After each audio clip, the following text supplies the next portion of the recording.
তো এবার হচ্ছে মানে ফোনটা কেটে গেল হঠাৎ, বুঝতে পারলাম না কেন।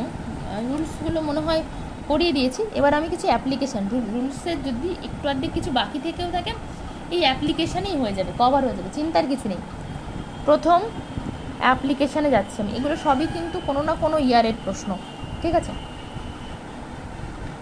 BCl2, BCl3, CCl4, ঠিক আছে।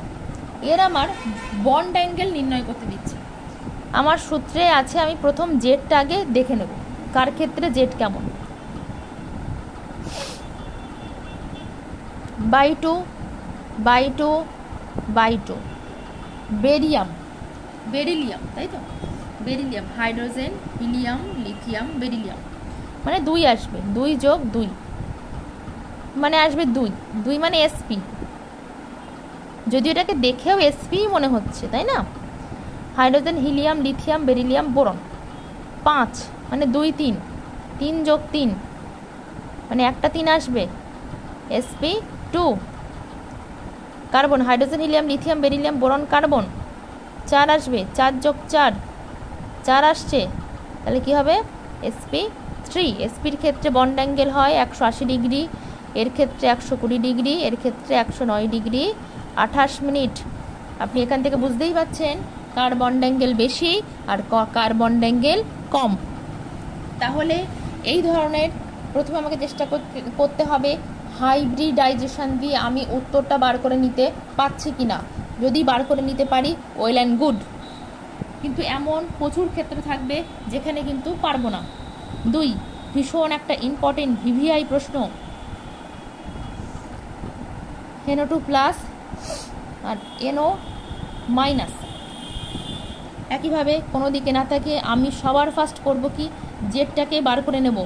এর ক্ষেত্রে হবে 5, আর এখানে তো মোনোভ্যালেন্ট নয় এটা, তাহলে -1 হয়ে যাবে বাই 2, তাহলে 4 হয়ে গেল বাই 2 মানে 2 হবে sp।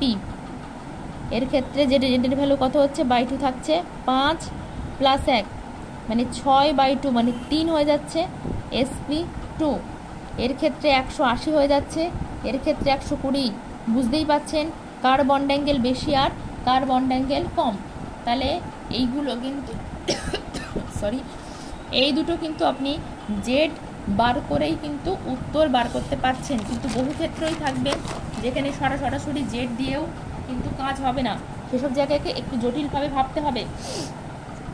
এবার আমরা চলে যাব, আচ্ছা এবার চলে যাব 3 নাম্বারে আমরা নিচ্ছি SO3।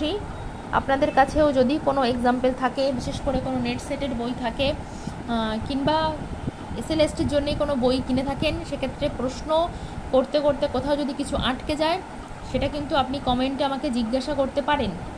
আর যদিও আমিও প্রচুর করাবো, তার বাইরে থেকে আর কিছু করতে হবে না, কিছুই করতে হবে না। এইগুলো বারংবার করলেই এবং যে প্রশ্নগুলো আমি করাবো এটা শেষ হয়ে গেলেই সেইগুলো বারংবার প্র্যাকটিস করতে থাকলে, প্র্যাকটিসও করা লাগবে না, বারবার দেখতে মানে বিষয়টা হচ্ছে কি জানেন তো, ওই 100টা MCকিউ করতে গেলে প্র্যাকটিস করে নতুন কিছু আসলে কিন্তু নামাতে পারবেন না।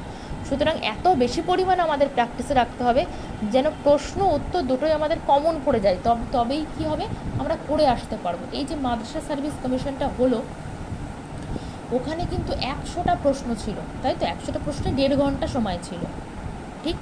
তাহলে কি হলো, মানে বিষয়টা যেটা হয়েছে, প্রচুর বন্ধুবান্ধবের সঙ্গে কথা হয়েছে, প্রচুর ক্যান্ডিডেটের সঙ্গেও আমার কথা হয়েছে, ব্যাপারটা ওই তাদের ক্ষেত্রে সেম হয়েছে। কোনো কিছু ওখানে অপারেট করে এটা এইভাবে দেখি কীভাবে হবে না, জাস্ট আপনার জানা থাকতে হবে, তবেই আপনি ওখানে পারবেন। আপনার পাণ্ডিত্য ওখানে খুব একটা দেখানোর জায়গা নেই, আপনি কত বেশি প্র্যাকটিস করে এসেছেন, কত বেশি চোখে দেখে এসেছেন, তার উপরে সব কিছু